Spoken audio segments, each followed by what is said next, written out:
الحمد لله نحمده ونستعينه ونستغفره ونؤمن به ونتوكل عليه ونعوذ بالله من شرور أنفسنا ومن سيئات أعمالنا من يهده الله فلا مضل له ومن يضلله فلا هادي له وأشهد أن لا إله إلا الله وحده لا شريك له ونشهد أن سيدنا ومولانا محمدا عبده ورسوله صلى الله تعالى عليه وعلى آله وأصحابه وأزواجه وذرياته وبارك وسلم تسليما كثيرا كثيرا.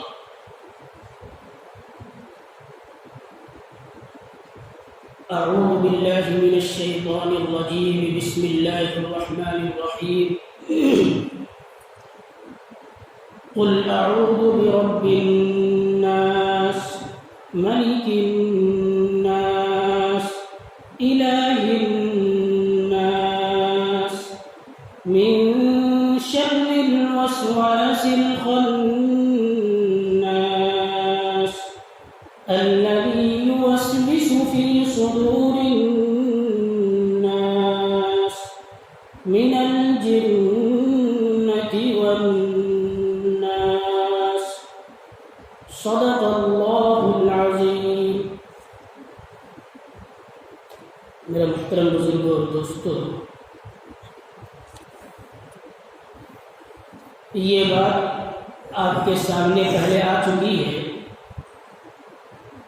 کہ سورۃ الفلق اور سورۃ الناس، ان دونوں سورتوں کو معوذتین کہا جاتا ہے، معوذتین کہا جاتا ہے. اور یہ دونوں سورتیں ایک خاص واقعے کے تحت ایک ساتھ نازل ہوئی ہیں. الحمدللہ ان دونوں سورتوں کا سبب نزول اور اس کا تفصیلی واقعہ سورۃ الفلق کی تفسیر کے ساتھ بیان ہو چکا ہے. آج کے اس درس میں سورۃ الناس کا ترجمہ اور اس کی کچھ تشریح بیان کی جائے گی. سب سے پہلے آپ کے سامنے سورۃ الناس کا ترجمہ کیا جا رہا ہے، اس کے بعد کچھ مفید باتیں آپ کے سامنے بیان کی جائیں گی. قل اعوذ برب الناس، اے نبی آپ کہہ دیجئے کہ میں تمام لوگوں کے پروردگار کی پناہ مانگتا ہوں. قل اعوذ برب الناس، قل کے معنی ہے اے نبی آپ کہیے، آپ فرمائیے اعوذ برب الناس، میں پناہ مانگتا ہوں تمام لوگوں کے پروردگار کی، ملک الناس تمام لوگوں کے بادشاہ کی، الہ الناس تمام لوگوں کے معبود کی. کس چیز سے پناہ مانگتا ہوں؟ من شر الوسواس الخناس، اس وسوسہ ڈالنے والے کے شر سے جو پیچھے ہٹنے والا ہے. من شر الوسواس الخناس، اس وسوسہ ڈالنے والے کے شر سے جو پیچھے ہٹنے والا ہے. الذی یوسوس فی صدور الناس، جو لوگوں کے دلوں میں وسوسہ ڈالتا ہے. من الجنۃ والناس، خواہ وہ وسوسہ ڈالنے والا جناتوں میں سے ہو یا انسانوں میں سے۔ یہ ہے پوری سورت کا ترجمہ۔ یہاں پر سب سے پہلے جو بات سمجھنے کی ہے وہ یہ ہے کہ اس سورت سے پہلی والی جو سورت ہے یعنی سورۃ الفلق،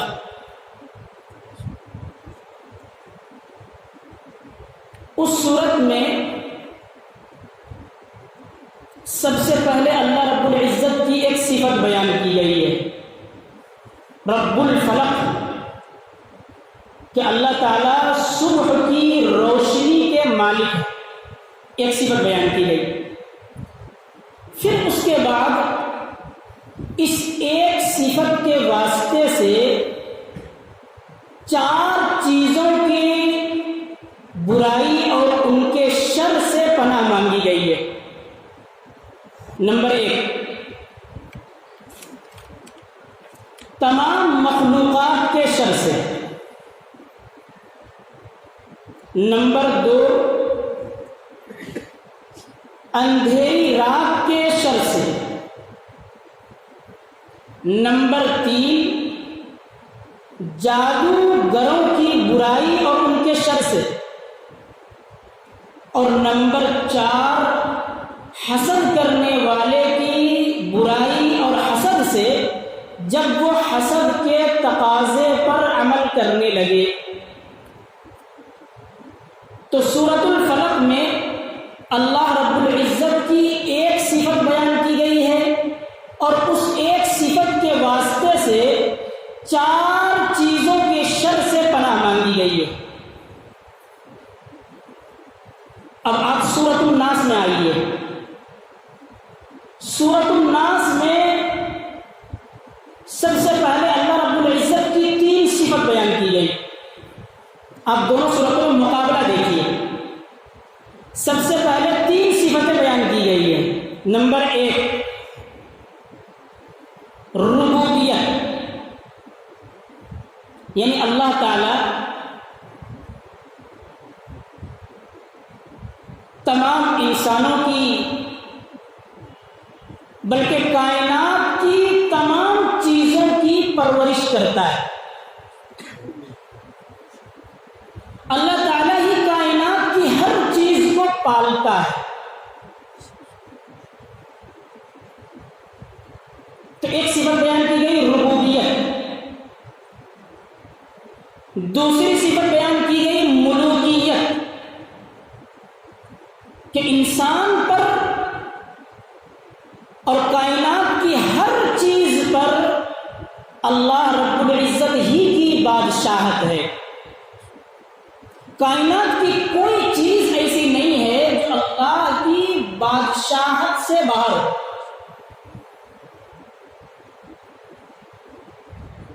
اور تیسری صفت بیان کی گئی معبودیت، یعنی اس کائنات میں تنہا معبود صرف اور صرف اللہ کی ذات ہے۔ اللہ کے علاوہ اس کائنات میں کوئی اور معبود ہے ہی نہیں۔ تو یہ 3 صفتیں بیان کی گئی۔ اور پھر اس کے بعد جس چیز کی برائی سے اور جس چیز کے شر سے پناہ مانگی گئی وہ صرف ایک چیز ہے۔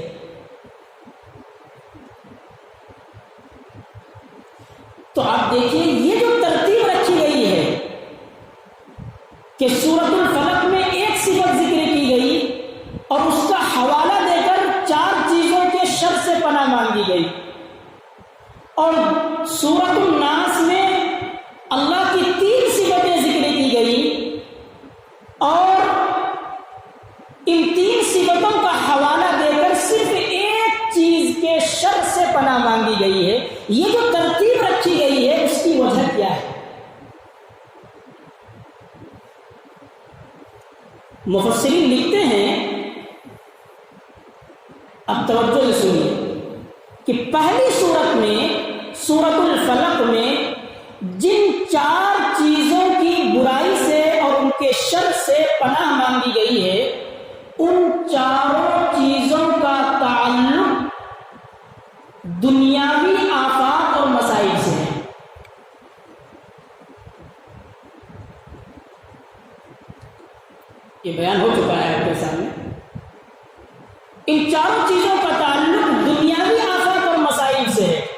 اب دیکھیے دنیا میں انسان کو جو بھی پریشانی لاحق ہوتی ہے، جو بھی مصیبتیں آتی ہیں، جو بھی تکلیف آتی ہے، وہ تکلیف عارضی ہوتی ہے، ایک نہ ایک دن ختم ہو جاتی ہے، اس کا اثر عارضی ہوتا ہے اور دنیا کی حد تک محدود ہوتا ہے۔ اس لیے اللہ رب العزت کی صرف ایک صفت بیان کی گئی، رب الفلق، کہ اللہ تعالیٰ وہ ذات ہے جو صبح کی روشنی کی مالک ہے۔ جس طریقے سے اللہ کی ذات رات کی ظلمت اور تاریکی کو ختم کر کے دن کے اجالے کو لاتی ہے، اسی طریقے سے وہی ذات انسان پر آنے والی دنیا میں جتنی بھی مصیبتیں آ رہی ہیں، جتنی بھی پریشانیاں آ رہی ہیں، ان تمام مصیبتوں کو اللہ تعالیٰ دور فرمانے والے ہیں۔ اس لیے صرف ایک صفت ذکر کی گئی۔ اب اس کے برخلاف سورۃ الناس میں آئیے۔ سورۃ الناس میں جس چیز کے شر سے پناہ مانگی گئی ہے وہ ہے شیطانی وسوسوں کے شر سے، یعنی شیطان کے شر سے۔ شیطان کا جو شر ہے، شیطانی جو وسوسہ ہے، اس کا تعلق دنیا سے نہیں ہے، اس کا تعلق آخرت سے ہے، یعنی اس کا جو نقصان ہوگا وہ آخرت میں ہوگا۔ تو شیطانی وسوسہ اخروی نقصان ہے، شیطانی وسوسہ یہ دینی نقصان ہے۔ چنانچہ نعوذ باللہ اگر کوئی آدمی شیطانی وسوسے کے نتیجے میں کفر و شرک میں مبتلا ہو جائے، ارتداد کا شکار ہو جائے، تو اس کی تو پوری آخرت ہی برباد ہو جائے گی۔ اور اگر کوئی ان شیطانی وسوسوں کی وجہ سے کسی گناہ کا ارتکاب کر لے، زنا کر لے، چوری کر لے، ڈکیتی کر لے، یا کوئی اور بھی گناہ کر لے، اور بغیر توبہ کے وہ اس دنیا سے چلا جائے، تو چاہے اس آدمی کی پوری آخرت برباد نہ ہو، لیکن پھر بھی یہ انسان آخرت کی تکلیف میں مبتلا ہو سکتا ہے۔ یہ آدمی، اس آدمی کو جہنم کے عذاب کا سامنا کرنا پڑ سکتا ہے۔ اور ظاہر سی بات ہے کہ آخرت کی تکلیف دنیا کی تکلیف کے مقابلے میں زیادہ اہم ہے۔ آخرت کا عذاب دنیا کے عذاب کے مقابلے میں کہیں زیادہ ہے۔ اس لیے اللہ رب العزت کی یہاں پر 3 صفتیں ذکر کی گئی، اور اس 3 صفتوں کا واسطہ دے کر کے شیطانی شر سے پناہ مانگنے کی تلقین فرمائی گئی۔ ایک چیز اور دیکھیے آپ کہ سورۃ الناس میں اللہ رب العزت کی جن 3 صفتوں کا تذکرہ کیا گیا ہے، وہ تینوں صفتیں ایسی ہیں جو حفاظت پر دلالت کرتی ہیں۔ مثلا پہلی صفت کیا ہے کہ اللہ وہ ذات ہے جو رب ہے۔ رب کے کیا معنی آتے ہیں؟ رب کے معنی آتے ہیں وہ ذات جو پرورش کرتی ہے، پالتی ہے۔ جب کوئی آدمی کسی دوسرے کو پالتا ہے، جیسے ماں باپ اپنے بچوں کو پالتے ہیں، ان کی پرورش کرتے ہیں، تو وہ اپنے بچوں کی حفاظت بھی کرتے ہیں تاکہ ان بچوں کو کوئی نقصان نہ پہنچ سکے، کوئی تکلیف نہ پہنچے۔ پھر دوسری صفت اللہ کی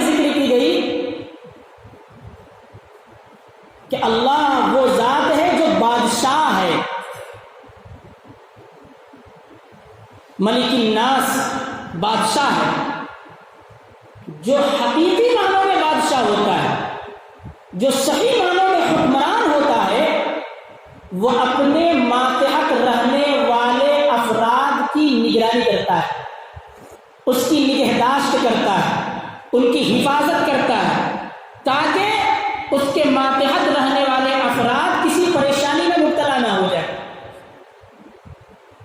پھر تیسری صفت ذکر کی گئی کہ اللہ وہ ذات ہے جو معبود ہے، معبود اپنی عبادت کرنے والے کی حفاظت کرتا ہے، معبود اپنی پرستش کرنے والے کو نقصان سے بچاتا ہے، ضرر سے بچاتا ہے۔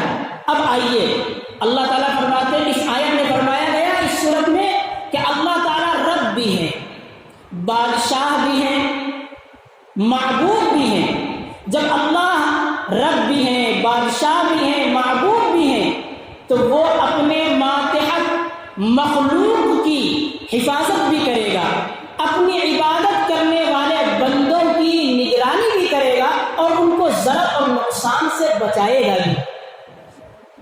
اس لیے اس صورت میں خاص طور پر 3 صفتیں ذکر کی گئی، اور یہ حکم دیا گیا کہ ان 3 صفتوں کے واسطے سے اللہ کی پناہ طلب کرو، اور یہ کہو اعوذ برب الناس، کہ میں اس ذات کی پناہ چاہتا ہوں جو سارے انسانوں کا پروردگار ہے، ملک الناس، جو سارے انسانوں کا بادشاہ ہے، الہ الناس، جو سارے لوگوں کا معبود ہے۔ اب کس چیز سے پناہ مانگتا ہوں؟ آگے فرمایا من شر الوسواس الخناس، اس وسوسہ ڈالنے والے کے شر سے جو پیچھے ہٹ جانے والا ہے، الذی یوسوس فی صدور الناس، جو لوگوں کے دلوں میں وسوسہ ڈالتا ہے۔ یہ وسواس کا جو لفظ ہے، یہ عربی زبان میں مصدر ہے جس کے معنی ہے وسوسہ۔ یہاں پر یہ لفظ اسم فاعل کے معنی میں استعمال ہوا ہے، یعنی وسوسہ ڈالنے والا۔ وسوسہ ڈالنے والے سے مراد ہے یہاں پر شیطان، جو لوگوں کے دلوں میں وسوسہ ڈال کر کے راہ حق سے ہٹانے کی کوشش کرتا ہے۔ پھر اس شیطان کی ایک صفت آگے بیان کی گئی، الخناس۔ خناس کے معنی ہے پیچھے ہٹنے والا۔ کیا مطلب؟ دیکھیے، شیطان ہر وقت ہر انسان کے ساتھ لگا رہتا ہے، ہر وقت شیطان ہر وقت ہر انسان کے ساتھ لگا رہتا ہے، اور وقتاً فوقتاً جب بھی انسان کو غفلت میں دیکھتا ہے، موقع پا کر دل میں وسوسے ڈال کر کے مختلف قسم کے گناہ پر آمادہ کرتا رہتا ہے۔ لیکن جب شیطان کسی ایسے بندے کو دیکھتا ہے، کسی ایسے انسان کو دیکھتا ہے جو اللہ کا نام لے رہا ہو، اللہ کا ذکر کر رہا ہو، اللہ کی یاد میں مشغول ہو، تو پھر وہ شیطان پیچھے ہٹ جاتا ہے۔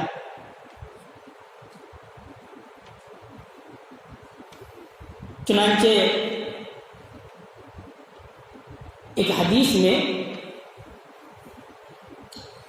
نبی کریم علیہ السلام نے ارشاد فرمایا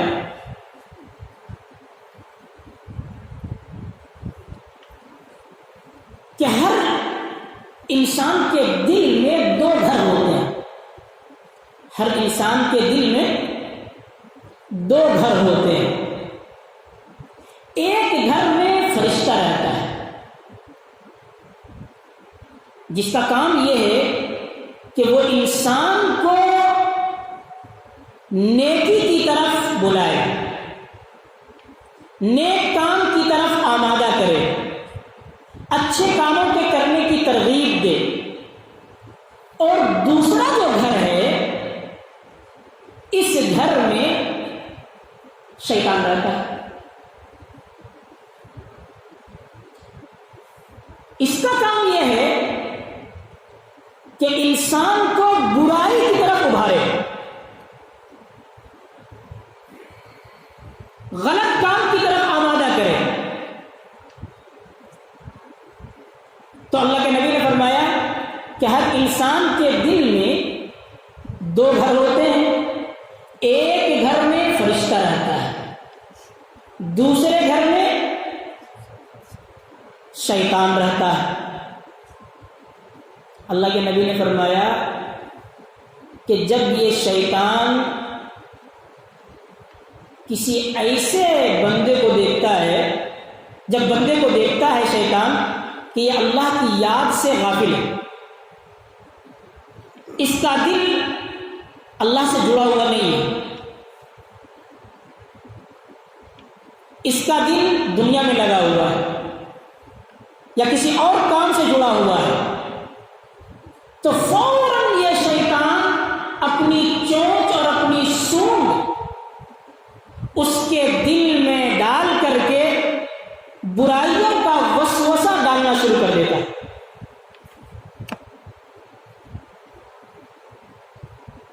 اور پھر جب شیطان آدمی کو دیکھتا ہے کہ وہ اللہ کی یاد میں مشغول ہے، اللہ کا ذکر کر رہا ہے، تلاوت قرآن کریم کر رہا ہے، یا یوں ہی دل میں اللہ کا ورد کر رہا ہے، تو شیطان پیچھے ہٹ جاتا ہے۔ پھر جب وہ دیکھتا ہے کہ یہ بندہ، اب اس بندے کے دل کا تعلق اللہ سے کٹ گیا، فوراً شیطان واپس آ جاتا ہے اور وسوسے ڈالنے کی کوشش کرنے لگتا ہے۔ پھر جب وہ بندہ اللہ کا ذکر شروع کر دیتا ہے تو پھر واپس آ جاتا، پیچھے لوٹ جاتا ہے۔ شیطان کا یہ عمل مسلسل جاری رہتا ہے کہ کبھی وہ انسان کے دل میں وسوسہ ڈالنے کے لیے آگے بڑھتا ہے، اور کبھی جب بندے کو ذاکر پاتا ہے تو پیچھے ہٹ جاتا ہے۔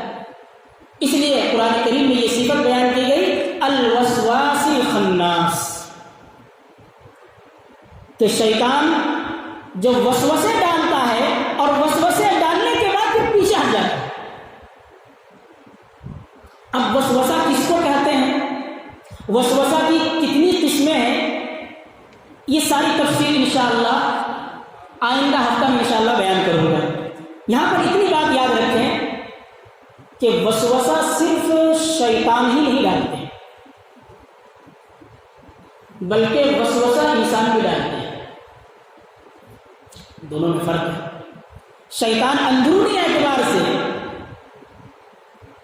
چھپ کر کے وسوسہ ڈالتا ہے دل میں، اور انسان جو وسوسہ ڈالتا ہے وہ کھلم کھلا ڈالتا ہے۔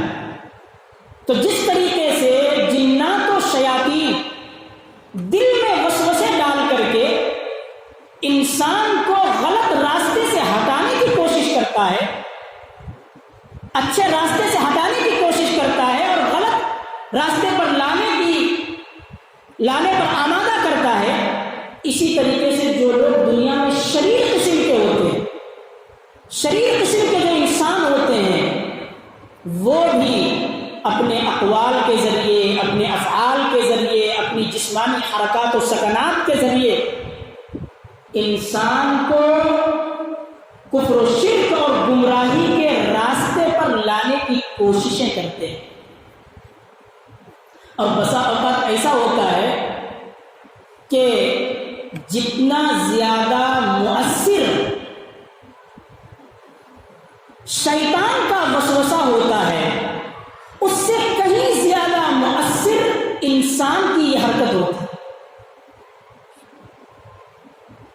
یہ الگ بات ہے کہ شیطان چونکہ چھپ کر کے وسوسہ ڈالتا ہے، انسان کھلا انسان کو بہکاتا ہے، تو اس اعتبار سے شیطان کا وسوسہ مضبوط ہے۔ لیکن دنیاوی لائن میں بسا اوقات ایسا ہوتا ہے کہ جو جتنا کام شیطان کا وسوسہ نہیں کرتا اس سے کہیں زیادہ انسان کا یہ کام۔ اس لیے قرآن کریم میں آگے فرمایا گیا من الجنۃ والناس کہ اللہ میں آپ کی پناہ میں آتا ہوں وسوسہ ڈالنے والے کے شر سے، چاہے وہ وسوسہ ڈالنے والے جنات و شیاطین میں سے ہوں یا انسانوں میں سے ہوں۔ اس لیے ہر وقت ہر انسان کو اللہ رب العزت کی پناہ طلب کرتے رہنا چاہیے۔ ہر انسان کو شیطان کے شرور سے، فتن سے، ان کے مکر و فریب سے، ان کی سازشوں سے اللہ کی پناہ طلب کرتے رہنا چاہیے تاکہ انسان کا دل محفوظ رہے۔ اور چونکہ دل یہ ایمان کا محل ہے، دل کیا ہے؟ یہ ایمان کا محل ہے۔ اگر دل صاف ستھرا ہوگا، دل قابو میں ہوگا، تو پھر انشاءاللہ ایمان بھی قابو